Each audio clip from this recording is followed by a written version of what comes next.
Students. Number classification నుండి ఒక interesting question.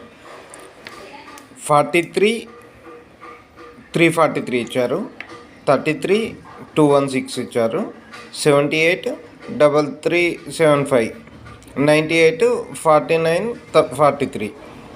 ఇది ఇందులో ఆడ్ వన్ ఏది ఉందో అది కనుక్కోమన్నారు. అంటే మనం ఏం చేస్తే 343 వస్తుంది, 43ని ఏం చేస్తే 343 వస్తుందో ఫస్ట్ ఫైండ్ చేయాలి. 4 + 3 7, 4 + 3 7, 7కు క్యూబ్ వేస్తే 7 క్యూబ్, 7 క్యూబ్కి 343 వస్తుంది.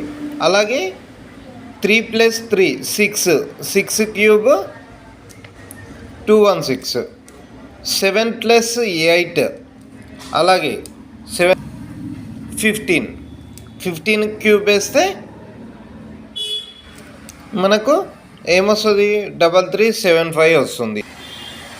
అలాగే లాస్ట్ వన్ వచ్చేసి 9 + 8, 9 + 8 17, 17 క్యూబ్ వేస్తే 4913 రావాలి. బట్ 4943 అని ఇచ్చారు, అంటే ఇది రాంగ్. ఇదే ఆడ్ వన్. Thank you.